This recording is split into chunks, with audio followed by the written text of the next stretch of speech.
Bon, aujourd'hui, la team, on se retrouve pour la première partie. Donc, on va reprendre le CrossFit Level 1 de fond en comble. De la base, il y a 270 pages dans le CrossFit Level 1. Alors, on va pas tout connaître par cœur, mais on va essayer de pouvoir garder en compte l'ensemble des points clés qui constituent le CrossFit Level 1. Le CrossFit Level 1, c'est au début un agrégat de plusieurs articles qui ont été mis ensemble, qui ont été à la base écrits par Glassman, forcément. Cet article-là comprend le CrossFit en 2007, initialement publié, donc le tout début du CrossFit, bien avant les premiers CrossFit Games. La première partie, on parle des objectifs du CrossFit. Euh, Quand on va parler de l'objectif du CrossFit, on va certainement évidemment parler de l'optimisation de la condition physique. Alors, avec trois critères que vous devez absolument comprendre, c'est-à-dire global, vaste et inclusif. C'est-à-dire quoi? C'est-à-dire global, c'est que ça va toucher à toutes les composantes, toutes les habilités possibles et physiques de l'humain. Vaste parce que ça touche à un certain nombre et énormissime nombre de domaines qui vont pouvoir s'appliquer. Parce qu'on se souviendra après que la préparation physique, c'est par rapport à des domaines qui peuvent nous permettre de faire d'autres sports.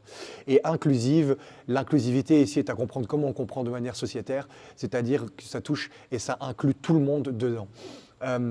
Évidemment, le CrossFit est une préparation, on le parle souvent de l'inconnu et l'inconnaissable. L'inconnu, c'est ce qu'on ne connaît pas actuellement et l'inconnaissable, c'est tout ce qui va pouvoir arriver plus tard et qu'on ne connaît pas non plus. Et donc c'est ça, la préparation physique CrossFit, c'est de pouvoir faire face à quelque chose qu'aujourd'hui on ne connaît pas et que peut-être on se prépare pour quelque chose qui va peut-être arriver plus tard.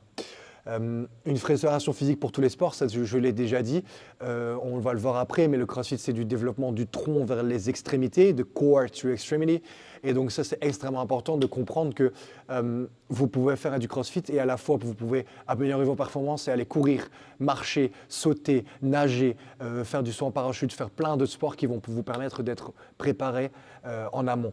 Et précisément la phrase précise de Glassman, c'est que nous avons particulièrement aucune spécialisation. La spécialisation, c'est qu'il n'y en a aucune. Et le but, c'est de ne pas être excellent dans un domaine. On va pouvoir le voir plus tard qu'à la base, avant le CrossFit, on définissait le fittest man on earth par l'Ironman.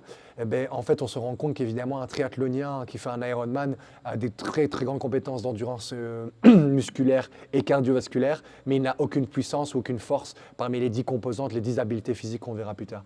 Et donc, nous, on va pouvoir ici préparer les gens à n'avoir aucune spécialisation.